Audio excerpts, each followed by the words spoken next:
Olá, seja bem-vindo a mais um podcast #Sem Dietas, aonde a gente ensina você que iremos comer para o resto da vida sem precisar fazer dieta. Hoje a gente está com um convidado super especial, mas antes de eu falar do currículo dele, não se esquece de se inscrever no canal, deixa o seu like, se inscreve, comenta, compartilha, porque é muito importante, porque o YouTube vai entender e entregar para mais pessoas e também se você está nas plataformas digitais, por exemplo, Spotify ou Deezer, também se inscreve que todo domingo às 20 horas tem um canal, um episódio novo para você. E se você não me conhece, né, nem acabei falando meu nome, né? Meu nome é Nathalie Lorriola, eu sou nutricionista e hoje eu estou aqui com ela. Oi, Minha irmã. pessoal, sejam muito bem-vindos. Hoje a gente trouxe um convidado especialista na área, médico.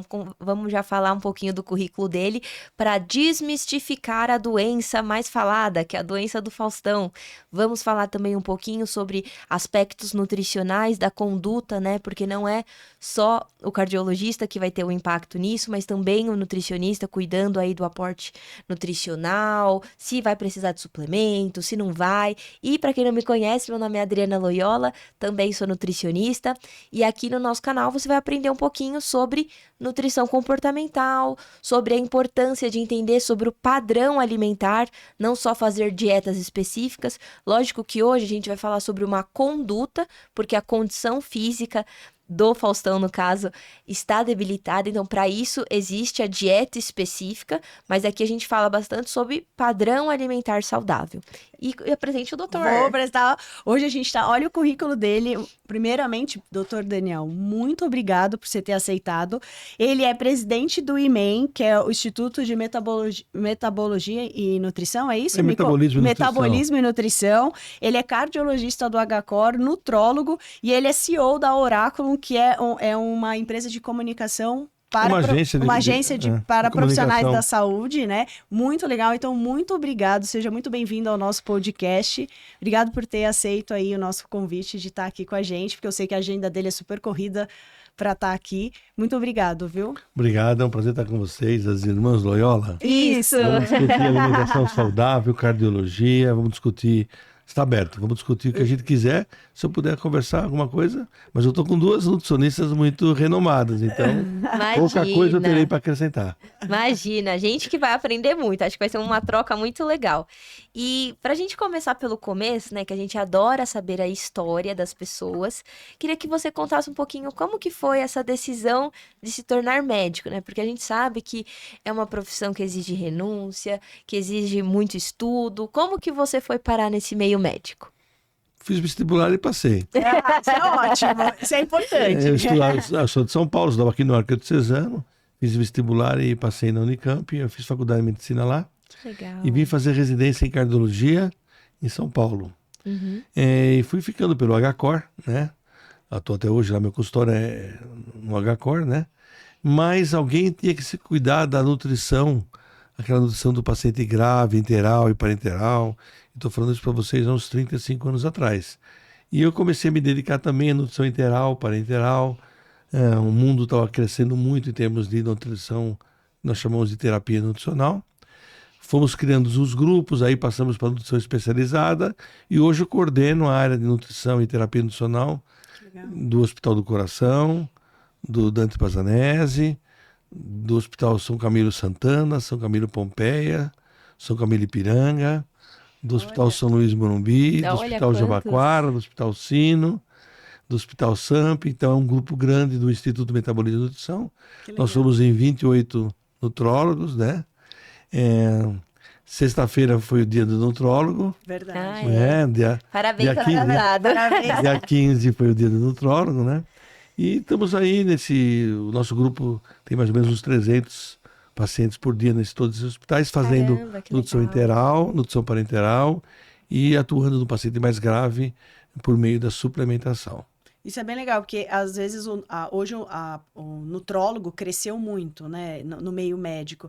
E essa parte do parenteral e enteral às vezes a gente esquece, né? Porque tem muito A gente nutrólogo tá acostumado a lidar, entre aspas, com saudáveis, só né? com Só saudáveis, sobrepeso, né? obeso. A gente não pode esquecer que também existe essa nutrição, porque o nosso público, né, que nos assiste é o público final e às vezes não é só profissionais da saúde que nos escutam. Então, às vezes quem está ouvindo, às vezes nem sabe que o nutrólogo também ele acaba cuidando dessa parte interal, que é muito importante, né? Começa aqui para depois, não é só o saudável, né? Veja, dependendo do hospital, SUS, privado, convênio, Santa Casa, no Brasil, a desnutrição hospitalar, que piora inclusive com a internação, chega a 60% dos pacientes. Nossa. Vários trabalhos já mostraram isso aí.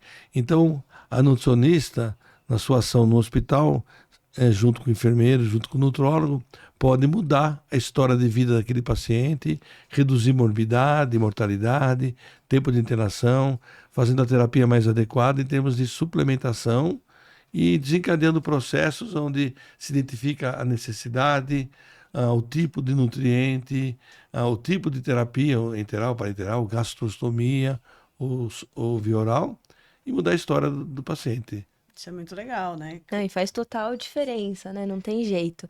E só um adendo aí pro pessoal de casa que tá nos assistindo, né? Que foi o que a Ana falou.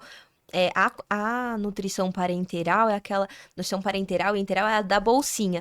Antigamente, quando se começou a estudar sobre isso, a dieta era batida. Né? A dieta pegava toda a dieta, fazia o cálculo, dividia em porções, batia e tinha vários empecilhos, porque querendo ou não, a comida ela tem as partículas, né? E aí para passar, tinha toda essa questão para passar via sonda, tinha várias questões.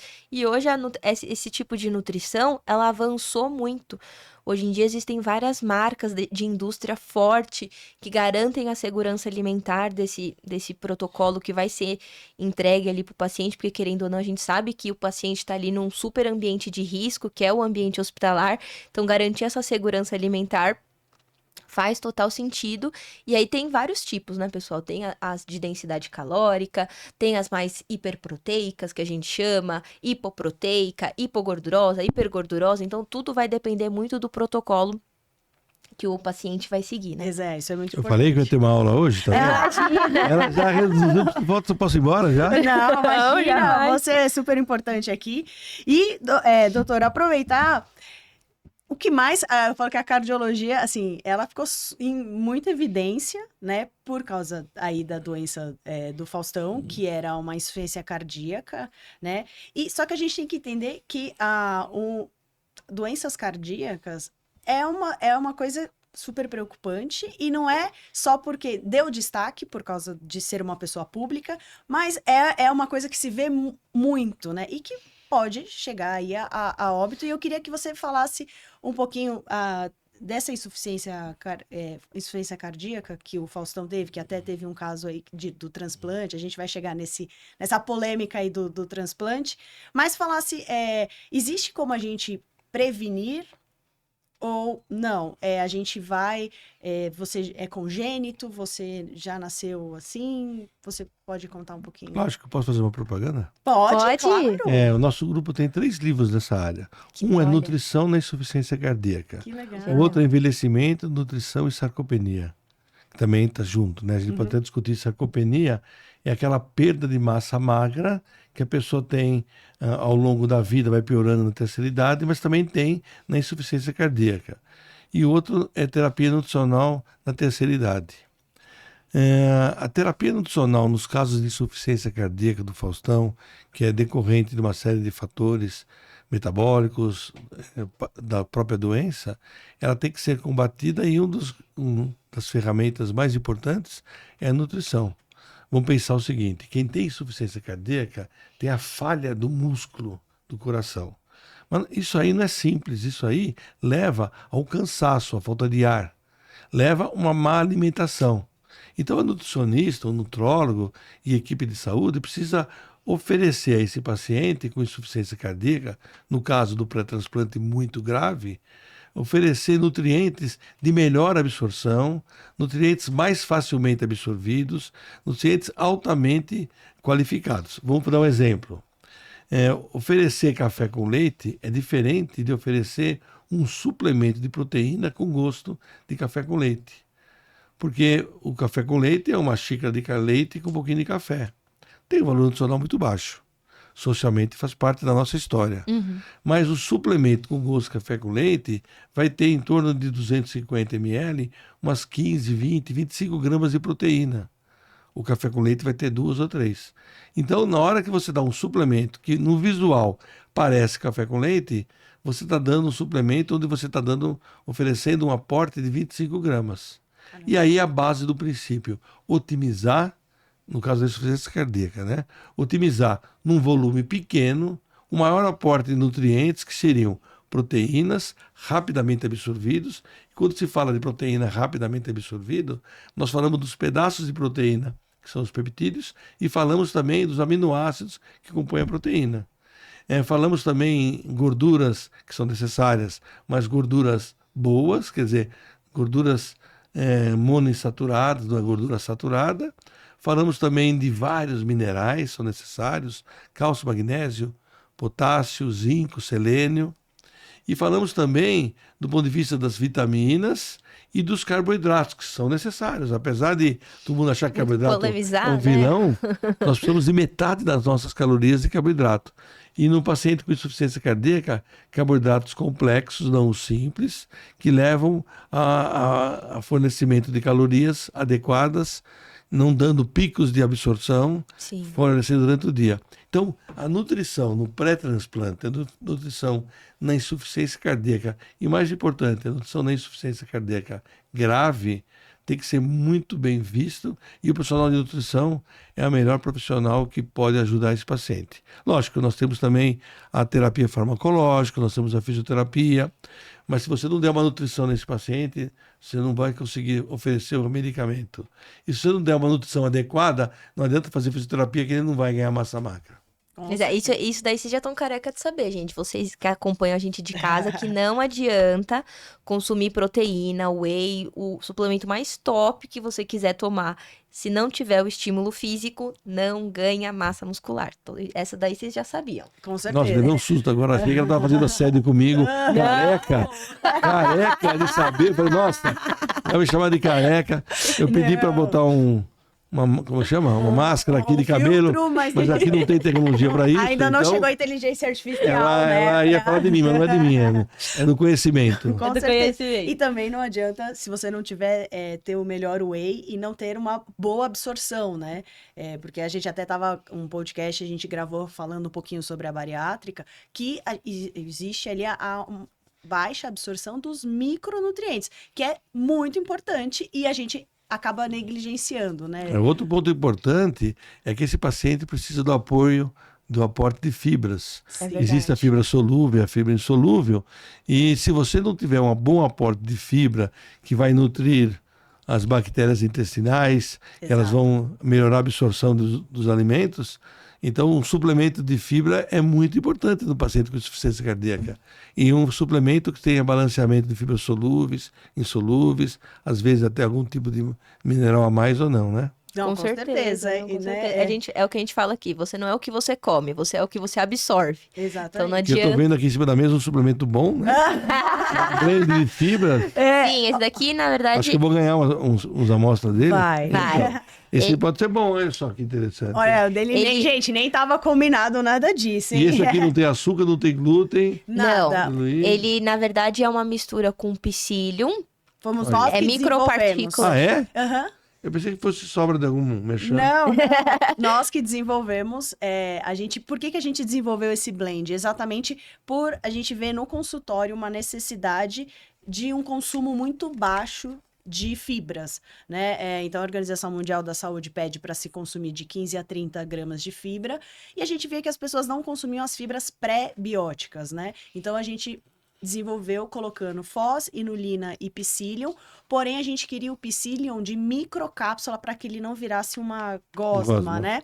Então ele é solúvel, você põe aí na água, você dilui, ele é fácil, e aí a gente adoçou com fibra de maçã para dar um gostinho mais docinho, e o pó de beterraba apenas para dar a coloração, porque quando a gente olha e pensa em fibras, né, fica marrom, e aí algumas pessoas, eu falo que a pessoa que está na transição do paladar, ela não, a gente precisa, ela é muito visual, né? Então a gente precisava de algo que fosse visual e gostoso.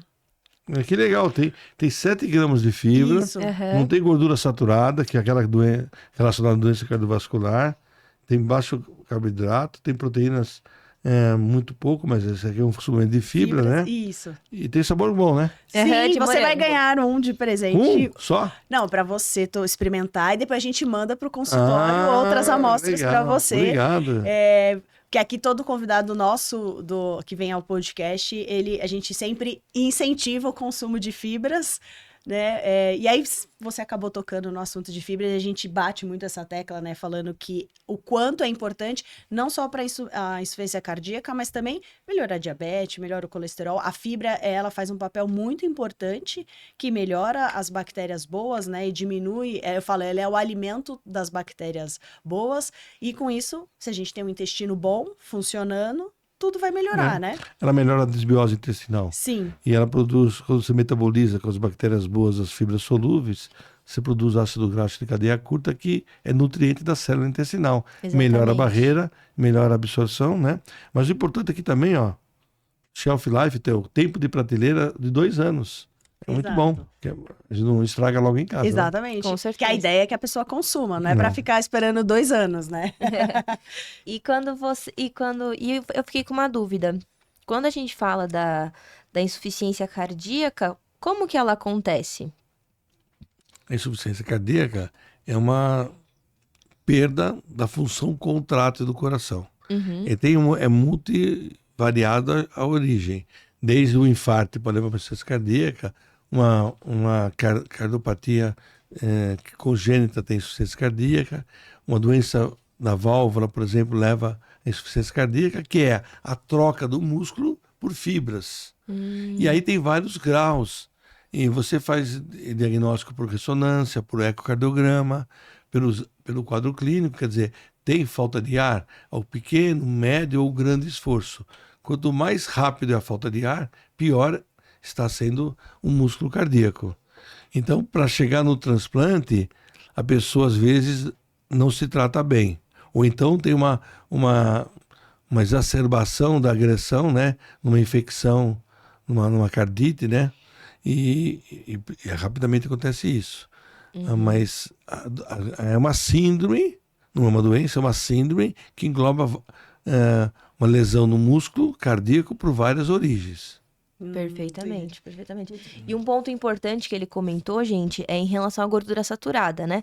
Hoje em dia, por exemplo, a gente sabe que a gordura saturada, ela vem predominantemente de origem animal, mas um alimento que está super em alta e que a gente tem que tomar cuidado no consumo é o óleo de coco, né? Porque hoje em dia as pessoas adoram colocar óleo de coco em tudo.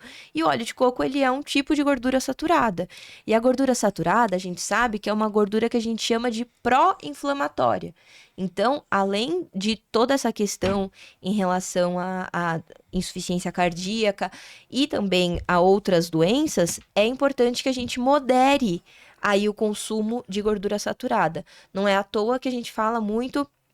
E existe até o movimento do segunda-feira sem carne, né? Porque a gente sabe que a carne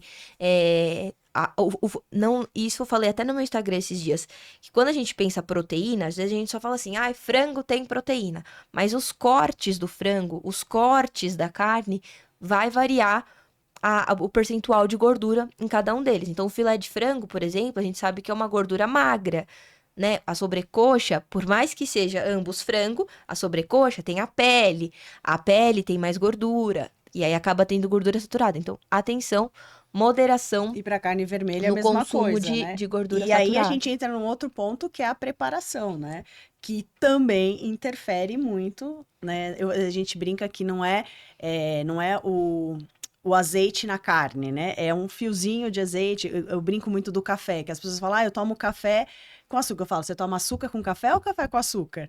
Então, a preparação desse alimento, ele é muito importante, Sim. que isso vai, a gente fala, como é que fala? Eu sempre falo que a vida é igual um restaurante. No final, a gente vai pagar a conta. Então, como você prepara aqui, como você se alimenta, é que vai ditar o seu futuro ali de ter ou não doenças, né? E o que a gente puder usar, né, como ferramenta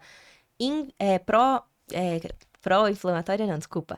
Anti-inflamatória a gente precisa, né? Então, o ômega 3, a gente sabe que é uma gordura excelente para ser utilizada. E aí a gente não tá só falando, e isso é uma coisa que a gente fala bastante, a questão de não precisar ser só uma nutrição elitista, que você precisa comer o sal do Himalaia. Inclusive, o sal do Himalaia é só um sal rosa ali, né? Teor de soja muito parecido. Então, tudo, por isso que a gente fala, tudo tem a ver com o contexto. Porque vamos supor, no caso do sal rosa, o doutor vai até falar que isso é uma das condutas, usar uma dieta hipossódica, né? Ou seja, baixa em sódio para insuficiência cardíaca. Mas quando a gente fala, por exemplo, do sal rosa, a gente fala assim, o sal rosa de fato tem menos sódio. Mas se você usa mais sal para temperar, vai ficar equivalente. Então a gente precisa ver a eficiência das trocas que a gente está tendo no dia a dia. Porque senão, às vezes, a gente está pagando um preço mais alto em determinado alimento, em determinada estratégia, sendo que o resultado vai ser o mesmo, né? O consumo de sal, ele deve ser moderado, independentemente se a pessoa tem problema cardíaco ou não. O consumo de sal deve ser mínimo. Com certeza. E não só a insuficiência, mas as doenças do coração, que são várias, né? Doutor, eu queria que você falasse um pouquinho. A gente falou da insuficiência, que é o que está mais em alta, mas o que você mais vê em consultório, assim, que que a gente sabe que, o senhor sabe que com a nutrição, a gente consegue ter uma melhora, que a nutrição consegue andar junto ali para que melhore e evolua. Talvez a gente não vai falar de, não sei se todas as doenças do coração a gente consegue ter uma cura efetiva, mas pelo menos prolongar a vida desse paciente. Na verdade, a doença cardiovascular impacta diretamente nas morbidades e nas mortes no Brasil. De 400 a 450 mil mortes são decorrentes de doença cardiovascular. Infarte, o famoso derrame, doença cerebrovascular, né? E a doença arterial periférica. Elas têm uma origem multifatorial. Tem, lógico, os vilões de sempre, né? O cigarro, a diabetes, obesidade, o estresse, mas também tem a hipertensão. A hipertensão, como você colocou, ela está relacionada à genética das pessoas, mas também ao consumo de sal. No Brasil, nós consumimos em torno de 14 gramas por dia de sal. Nossa Senhora. E as nossas recomendações da Sociedade Brasileira de Cardiologia, da OMS, variam de 3 a 5 gramas. No Brasil é 5 gramas. Quer dizer, nós consumimos quase 3 vezes mais do que nós precisamos. Mas isso faz parte da aquisição, do preparo e do hábito. Com certeza. Gordura e sal dão sabor. E nós fomos criados para comer comida salgada e comida gordurosa. Então nós temos que ter um processo de mudança do perfil de escolha saudável, né? Desde a pré-escola, na escola, em casa, escolhendo mais produtos do reino vegetal, 3 a 5 porções por dia, reduzindo gordura saturada, como você falou, a gordura animal, aumentando o consumo de fibras e aumentando o consumo de proteína e reduzindo o consumo de carboidrato também. Isso parece que é difícil, né? Mas não é muito simples, faz parte de um hábito. Com certeza. Nós já tivemos muitas lutas na Sociedade Brasileira de Cardiologia, uma delas é tirar o saleiro das mesas, colocar na medida do possível menos sal e, se necessário for, o salzinho na forma de sachê, trabalhar por um sal de potássio, ao contrário do sal de sódio, porque o sal de potássio, inclusive, está relacionado à redução da pressão arterial, e orientar também no preparo de utilizar menos sal, utilizar mais temperos, para dar sabor aos alimentos. A obesidade hoje, que impacta em quase 60%, quando você fala em sobrepeso, junto com a obesidade da população brasileira, está relacionado, junto com a hipertensão e diabetes, na síndrome metabólica, de uma doença que leva à morte, leva ao infarto, ao derrame. Então são processos educacionais e nisso tudo entra também a insuficiência cardíaca, que é o final da evolução de uma doença cardiovascular. Uhum. Nós podemos trabalhar nisso em termos de educação na pré-escola, Podemos trabalhar também na terceira idade, em cercear algum tipo de propaganda enganosa. Sim. Então tem várias ações que os profissionais de saúde podem fazer, e um deles é esse podcast maravilhoso que nós estamos tendo aqui, né? Muito bom. Essa questão do sódio, isso é muito importante, né? Porque a gente vê como o consumo, eu acredito que seja uma coisa muito cultural, né? Do Brasil. O Brasil tem uma comida mais temperada, mais aquela comida saborosa. Lógico que em alguns lugares a gente tem o famoso glutamato de sódio para dar uma potencializada, né? E a gente já recebeu de algumas marcas estudos mostrando que o glutamato ele é ótimo, assim, ele traz alguns benefícios para a saúde, mas nós como profissionais nutricionistas, a gente sempre fala que a gente não quer incentivar um paladar hipersensibilizado, né? Porque a gente já sabe que ele vai comer, né, ali o junk food dele, vai já exagerar. Então eu falo assim, para que eu vou mexer no que tá ali, né? Que são aqueles temperos que chama realçador de sabor, né? Que a gente, até né, aproveitando, falando disso, o que acontece? O uso desse hiper de sabor, ele é um uso errado, porque na verdade a ideia dele é diminuir o consumo de sal e fazer essa comida estar mais saborosa, né? Só que na verdade isso não acontece porque é metade do realçador e metade do sal. Outro exemplo que a gente acaba usando muito, que tem sódio, que todo mundo ama, shoyu, gente. Ah, é. Shoyu, pelo amor de Deus, não tempere sua comida com shoyu, não prepare sua comida com shoyu. Quer dar sabor? Existem várias formas da Sim. gente fazer isso, né? Os temperos secos, ervas, tomilho, salsinha. Olha quanto tempero o Brasil tem e a gente pode utilizar para dar mais sabor para a comida, porque é o que a gente estava falando. Não adianta você fazer uma dieta que não é palatável, porque aí a sua adesão é baixíssima, né? E se você faz, é por um período muito curto de tempo. Então você precisa usar estratégias que também caibam no seu bolso, né? Porque não Sim, adianta a com gente certeza. falar, ai, vamos comer salmão, porque não é todo mundo que tem acesso a isso. Existem proteínas tão boas quanto o salmão em outras opções, por exemplo, o amendoim, por exemplo, a sardinha, atum, que são proteínas mais baratas, até mesmo ovos, que são excelentes. Você pode colocar no seu dia a dia e ir diversificando, né? Sim, com A certeza. diversificação é a chave para qualquer que seja a estratégia alimentar da pessoa. E aí você acabou falando da questão da terceira idade, que hoje é um mercado que está crescendo muito, e eu sempre falo que não é o que a gente quer ser quando crescer, e sim como a gente quer envelhecer. E eu tive, a gente teve um tempo atrás num congresso onde estava falando sobre a longevidade e que nós iremos chegar aí até os 120 anos, que são os famosos Blue Zone, e aí eles falam de você ter uma dieta mediterrânea para que você pense na longevidade. E se você acabou de falar, né? Se você tiver uma alimentação mais saudável, você vai conseguir controlar a hipertensão, porque hoje a gente vê muitas pessoas falar, a minha mãe tem hipertensão, meu pai, mas eu também tenho, porque é de família, todo mundo vai ter, e aí acaba achando que é normal ter essas doenças, né? Se a gente pensar a longo prazo, não é porque a sua mãe, sua avó, você você pode ter uma predisposição de ter, mas não necessariamente você vai ter, concorda? Sim, a genética influencia de uma forma, você pode mudar a história da sua vida, na medida que você identifica a doença.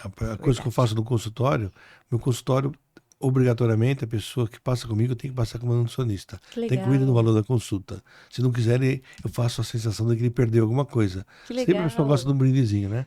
Eu tenho 2 nutricionistas, todos os pacientes fazem bioimpedância, alguns fazem calorimetria, tudo incluído na consulta. Mas é isso que você falou, perfeito. A nutrição, a nutrologia, as ações de saúde têm que ser multidisciplinares, focadas na longevidade.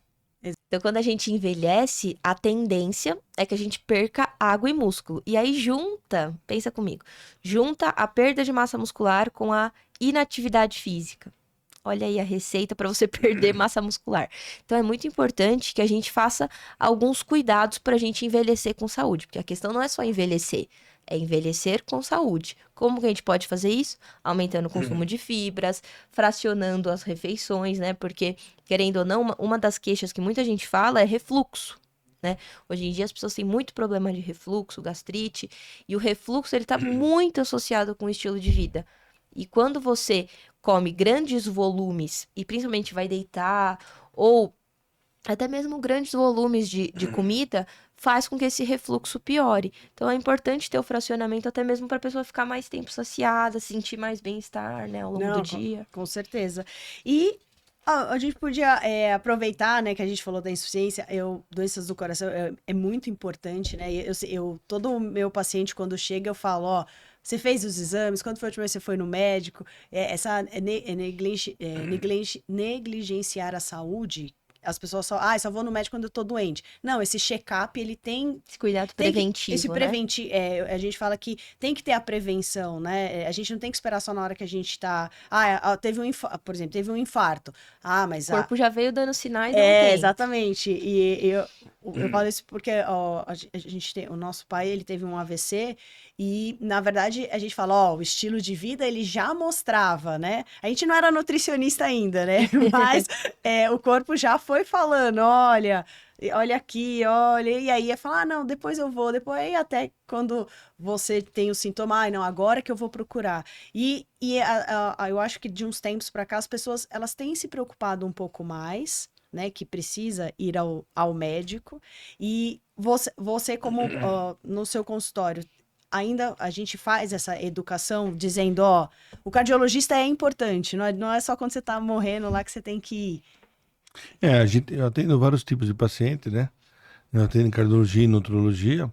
A principal pergunta é isso, do que se morre na sua família? Qual a principal doença? E a partir daí se desenvolve uma série de exames de check-up focados nessa área e, lógico, também nas outras, né? Mas o hipertenso jovem, ele é fácil de tratar, porque você ainda não tem lesões em órgãos-alvo, no rim, nas artérias, no cérebro. O hipertenso mais idoso, você tem que somente tratar a hipertensão. Você tem pouca coisa a ser feito em termos de prevenção, além do dia a dia da doença.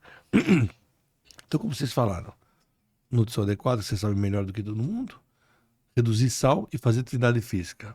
E controlar a diabetes, né? E tirar os vícios e o estresse. Dormir é muito importante.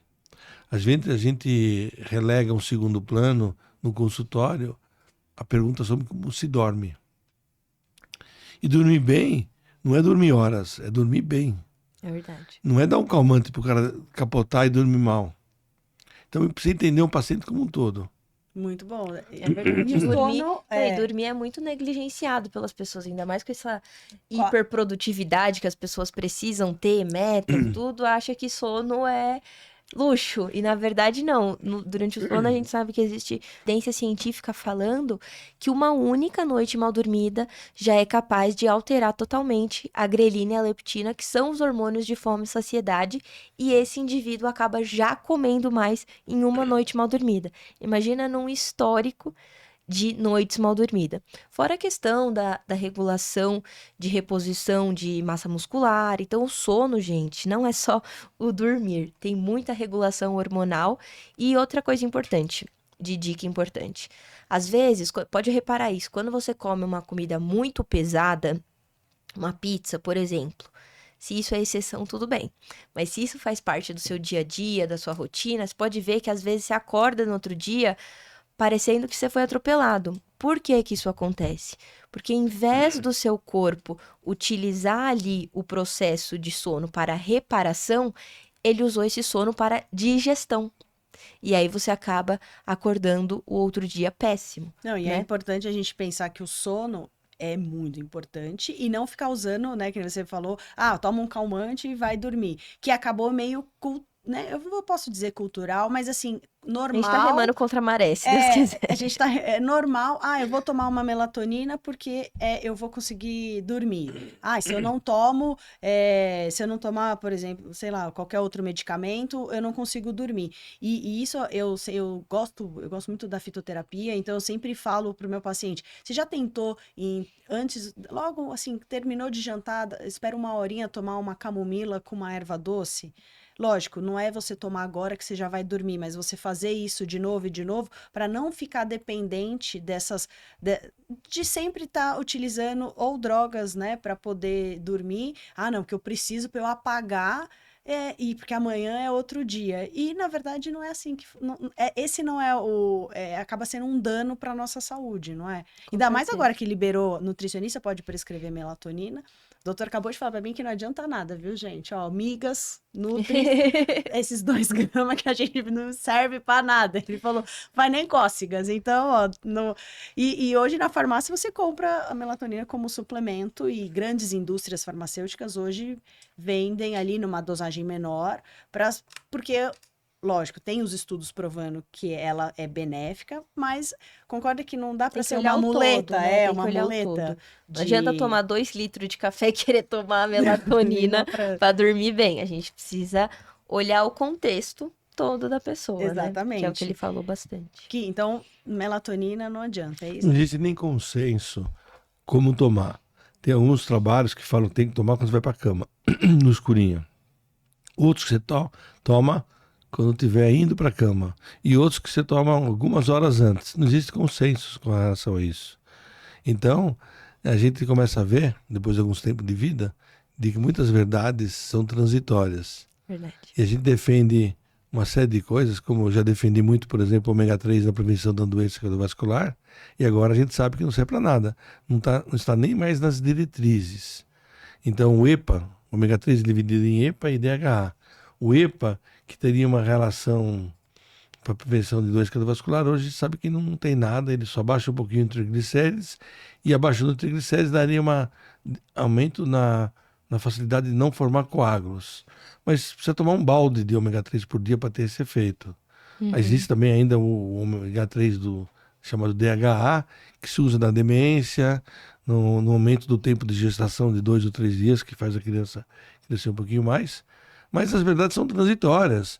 Há 5 anos atrás, o ômega 3 era o produto mais vendido no mundo todo. E hoje, hoje tem o empurroterapia que ainda consome, mas sem validade científica. Então, as coisas são transitórias. Né? É igual a creatina, que agora a creatina e teve também a glutamina, que é assim, você é difícil achar no mercado, porque agora elas servem para tudo. Até para você levantar, serve para tudo. Mas que você disse muito bem, tudo. O bom é que a ciência ela vai evoluindo, né? Então a gente vai. Transitório, igual quando teve o Covid, que todo mundo saiu tomando vitamina D porque falou, não, agora minha imunidade vai melhorar, eu vou tomar shot da imunidade porque eu vou curar do Covid. Não, e a gente falou muito disso, né? A imunidade se constrói, você não é... Se existisse uma pílula para você tomar e já tá com a imunidade lá em cima... Todo mundo, a indústria farmacêutica estava bilionária e o médico e nós que prescrevemos também. E não é assim, é uma construção, não é? A glutamina é muito antiga, né? A gente sabe hoje que ela tem a verdade dela mesmo científica, é por via endovenosa, muito pouca ação ela tem pela absorção intestinal, não melhora a imunidade na dose que você dá no dia a dia, melhora a imunidade da glutamina endovenosa. Teve até um grande trabalho publicado na revista Nutrition, de que a glutamina era a gente fala que é cientificamente essencial. O artigo era glutamina comercialmente essencial, que se produz e se vende. Com relação à creatina, ela aumenta a massa magra, um músculo por inchaço, por absorver água. Então o moleque bombado que toma, ele fica bombado porque faz exercício, faz nutrientes, tudo certinho, toma a creatina e aumenta o tamanho do músculo, mas ele está inchado. Quando você analisa a força de quem faz exercício com proteína adequadamente, exercício adequadamente, e um tamanho muscular, versus um outro que toma creatina, a força muscular da creatina não é nada. Quer dizer, ele é fortão, mas leva um tapa, cai. Então tudo tem que ser visto. Existe muita, que eu chamo pagelança no mercado. Com certeza. E a pessoa, às vezes, procura um consultório por beleza, sexo, longevidade, É e verdade. aceita qualquer coisa que você faça. Sim. Com certeza. E aí vai mudando, mudando, mudando. Eu digo para minha equipe de nutricionistas que o mais difícil da nutrição é fidelizar o seu paciente. Exato. Porque na área Ele de quer só atingir nutrição o resultado. é muito perverso, né? É. Uma noticiazinha numa capa de uma revista ou num programa famoso gera um monte de pacientes. Só que depois eles não voltam porque não deu certo mesmo. Então, a nutrição séria, a medicina séria, às vezes não é aquilo que o paciente quer. Esse programa está sendo exatamente isso, mostrando as verdades dos fatos. Sim, com A certeza. escolha saudável, desmistificando, não se prendendo ao patrocinador e tudo mais. Isso, aqui a gente fala, nós somos nutricionistas com uma pegada bem comportamental e a gente sempre fala isso para aqui, primeiro, a restrição ela não vai, se você tiver uma patologia que a gente precisa, né? Mas 80% ali, a gente tem algumas doenças crônicas, patologia, mas muito mais é o quê? Quero emagrecer, quero e a gente fala, ó, não tem milagre. Não tem a pílula, não é o suplemento mágico, não existe o quê? Começar é fácil. Eu quero ver, a gente fala que aqui é a persistência. Começar, todo mundo começa, mas a gente quer ver se você é persistente. A gente tem até um grupo de mentoria para público final, que a pessoa é obrigada a ficar com a gente 6 meses. Não, mas eu quero 3, 2... Não. É 6 meses. Você tem que... É uma prova. Porque em 6 meses a gente vai mudar o seu comportamento alimentar. Lógico que a gente até falou disso, o meio influencia muito também, né? Não é só ali mudar o comportamento, tem todo um... E aí a gente consegue fazer essas mudanças e com isso fazer a missão da nutrição, né, Dri? Que é Com realmente certeza. impactar a vida das pessoas ali através da alimentação, que já dizia lá nos antigamente, né? E aproveitando que você falou do exercício, a gente já viu muito caso, né, da parte do esporte, né? O cara tá ali jogando, de repente, pum, teve um infarto ali fulminante, uma coisa. E aí a gente tem muito dos nossos seguidores, tá vendo? Eu não vou fazer exercício. O cardiologista fala pra fazer exercício, olha lá. Os caras têm eu posso ter um piripaque, eu posso passar mal. E a gente fala que, na verdade, não é um fato isolado, mas eu queria que você falasse um pouquinho disso, principalmente porque o nosso público é bastante público final, e a gente recebe muito esse questionamento na internet. Ah, mas pra que exercício? Vai que eu passo mal, meu coração não aguenta, eu fico ofegante. Só que ele tomou 3 litros de café e 5 termogênico, aí fala, olha, meu coração tá palpitando aqui, vou morrer do coração. Então eu queria que você falasse um pouquinho dessa... Na verdade, ninguém morre porque fez exercício. Ele morre porque fez exercício com doença. Verdade. Então, ao mesmo tempo que você conhece Boa um essa. que morreu jogando tênis, você conhece muitos que foram salvos porque fizeram uma prevenção, fizeram uma angioplastia, né? Eu tenho muito paciente que morreu jogando tênis. Mas é muito difícil você... Estatisticamente falando, É. né? Você morreu porque você já tinha um problema e não foi diagnosticado. Então, o importante, do que se morre da sua família? Muito Se na sua bom. família morre de doença cardiovascular, nós temos que chegar no fundo. Tem que chegar na essência da investigação diagnóstica, que nem ver o motor de um carro. Você olha o carro... É meio machista isso que eu tô falando, né? Mas a mulher também compra carro, Ah, né? não, Sim, mas sim, tudo não, bem. pode Mas falar. era meio antigo, né? Você ia lá, olhava o carro. Depois ligava o carro. Depois dava uma volta no quarteirão. E faz um test drive dando uma corridinha. E coração é exatamente isso. Você olha a pessoa, conversa com ele, tá bonito, tal, você quer. Liga o motor, quer dizer, faz um eletrocardiograma. Força o motor com um teste ergométrico. E aí, se tiver doença cardiovascular na família, avalia de uma forma mais contundente. Faz um teste ergométrico com medicina nuclear. Uhum. Olha só, às vezes o teste ergométrico que é normal, que é a porta de entrada, né? Uhum. Tem 5% de erro por sim ou não. Uhum. O teste com medicina nuclear tem 0,1% de erro. Nossa. Então tem Nossa. 50 vezes mais acurácia. É lógico que um custa R$100 e o outro custa 2.000. Não vai fazer em todo mundo. Mas se você tem doença cardiovascular na família, você tem que investigar melhor. Essa morte jogando futebol, jogando tênis, pode não ter sido de doença cardiovascular, tipo arteriosclerose, pode ter sido de arritmia. Então, fazer um Holter, que é aquele exame durante 24 horas, fazer um mapa, que é 24 horas de pressão. E às vezes não é somente você dosar colesterol em frações, são os diferentes tipos de colesterol, de dosar ApoA e ApoB, que é mais ou menos a reserva estratégica do colesterol, e o LPA, que, entre aspas, é o colesterol LDL oxidado. Junto com isso, ver a inflamação, a PCR, porque mesmo que você tenha colesterol elevado, mesmo que você tenha LDL elevado, que é o colesterol famoso, colesterol ruim, se você não tiver inflamação, você vai ter pouca doença. E a homocisteína também, né? Ou não? Também, né? Então, e aí, é isso que você falou, passar por um nutricionista e analisar as fibras, os food maps, que é uma variável, né, da orientação nutricional do nutricionista, aí a nutrição inflamatória ou não, e não proibir nada. Nada deve ser proibido. O que deve ser proibido é a quantidade. Com certeza. E o médico não é a pessoa para dar orientação nutricional. O médico é para dar orientação médica em termos de nutrição. E a nutricionista que trabalha com ele tem que dar orientação nutricional. Sim. Porque muito médico gosta de abrir uma gaveta e dar evite, abuse, restrinja. Evite, abuse, restrinja uma folhinha assim. Horrível, errado. Não Sim. fideliza e não assume o paciente como um todo. Por isso tem que passar. Comigo passa com nutricionista e com fono também, se necessário. Avaliando legal. aquilo que você falou, do refluxo, da disfagia, que estão relacionados hoje numa mortalidade e morbidade. Muito grande, né? Perfeito. Principalmente a esofagite, que tá super em... Então, ó, gente, vocês podem ir fazer seu exercício, faz bonitinho, é só não exagerar no termogênico, vai, E passa numa consulta com o Daniel, passa com o Dr. na rua Daniel. Abílio Soares Ó, 250, é aqui pertinho, Abílio Soares, você pode passar lá. 3053-6611. Ó lá, vai Perfeito. deixar, a gente vai deixar tudo aqui na descrição. Não é consulta, porque eu não posso fazer propaganda de consulta, é Ah, não, orientação. Orientação. Perfeito. Vai passar lá na clínica, tem as nutricionistas excelentes lá e tudo E certinho. tem o Instagram, @dr, doutor, né? Daniel Magnoni. Ó lá, Perfeito. já sigam ele nas redes sociais, certo? Não tem foto comigo na praia esquiando.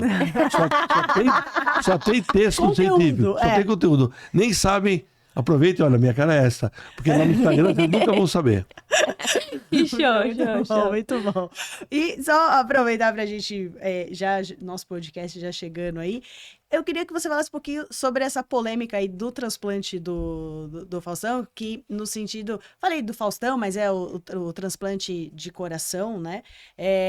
Que existe ele comprou, não comprou, isso a gente não cabe a nós, teve uma pessoa do SUS que acabou falando que não existe essa possibilidade, né, de compra, é uma fila, e aí ele acabou sendo favorecido por ser famoso, porque tem várias pessoas, então eu queria que você falasse um De pouquinho. forma alguma.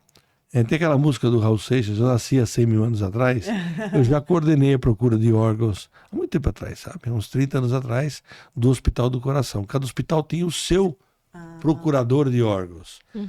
E as coisas foram evoluindo, fundaram a Associação Brasileira dos Transplantes de Órgão, a BTO, que eu sou fundador também. Que legal. E os processos foram se modernizando e legalizando. A fila é séria. E como é que você melhora na fila? Infelizmente, você melhora na fila quando você piora. Então, resumindo, se você tem um paciente com insuficiência cardíaca e ele está em casa, mas ele passa mal, teve que internar, ele sobe na fila. Se ele passa mal, teve que internar e foi para UTI, ele sobe na fila. Se na UTI a gente teve que colocar acesso venoso, catéteres e tal, sobe na fila. Se por acaso está tão ruim que não está conseguindo filtrar o sangue do rim, ele sobe na fila. Então, infelizmente, o Faustão rapidamente piorou. E, infelizmente, né? Rapidamente foi para a fila e, felizmente, uma família consciente, e aí serviu, por outro lado, o conceito e o contexto do Faustão ser famoso, estimulou a doação. Então, eu já dei algumas entrevistas sobre isso, não teve furar fila, não teve comprar órgão, teve, infelizmente, uma piora, e se você vê o Faustão num programa de televisão e vê a entrevista que ele deu agora, ele está caquético, desnutrido, e ele vai precisar de terapia nutricional, deve ter algum nutricionista, nutrólogo apoiando ele, né? Mas vocês vejam que ele piorou o aspecto visual, ele estava grave. Muita gente igual a ele chega, infelizmente, a falecer nessa fila. E nós temos pacientes esperando no HCOR, pacientes esperando no Dante Pazzanese, esperando em casa, esperando internado. Então, mas sabe como é que é, né? A mídia social é perversa, é um perigo, pelo bem, pelo mal, por tudo, né? Então, aconteceu essa história, mas foi bom que vários profissionais de saúde vieram a público, apoio da mídia séria, contando a verdade dos fatos. E incentivando também a doação de órgãos, né? Sim, isso é importante. Talvez aprovando a nova lei de que todo mundo é doador, não é na medida que fala quem não quer. É a proposta positiva, não a negativa. Quer dizer, não tem a família doar.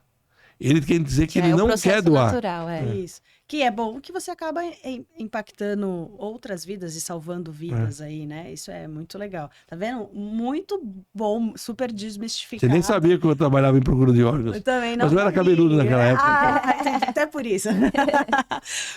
Bom, eu acho que era isso. Bom, olha, foi demais esse bate-papo, a gente adorou, foi super, esclareceu bastante coisa, super descontraído. Doutor, muito obrigado pela sua participação. Ele já deixou o Instagram dele aqui, então, ó... Vamos deixar na descrição Vamos também, deixar na descrição. @DR Daniel Magnoni. A gente vai deixar aqui na descrição. Sigam ele lá no Instagram. Se você tiver dúvida, manda lá para ele lá no Instagram dele. Mas já sabe, decora aqui que é só conteúdo científico e não tem praia. E você que tá aqui nos seguindo, uma coisa importante, doutor, esqueci, aqui é ao vivo, é assim. Já tava aqui achando chato. Presente. Eu ia pegar isso aqui pra mim, mas tudo bem. Um presente, uma caneca do nosso podcast pra que você. legal, eu ia dar um jeito de pegar essa aqui. E também, aí é só umas instruções. E o nosso blend, não, esse aqui ao vivo é mas depois a gente vai mandar pro seu consultório, uma caneca pra você. Eu trabalho com 28 nutricionistas, 20 médicos. Nossa, eu vou querer um pra cada um, né? A gente vai, vamos ver. Vamos fazer. Espero que você goste, experimente, depois conta pra gente a sua opinião. Vamos fazer isso hoje. Super importante pra nós. Dá pra cozinhar com ele também? A gente ainda não... Esquentar, a gente nunca teve ninguém que testou. Mas o que o pessoal geralmente toma é ou com iogurte natural, que como o iogurte é sem sabor, ele tem um saborzinho, então dá pra ser assim.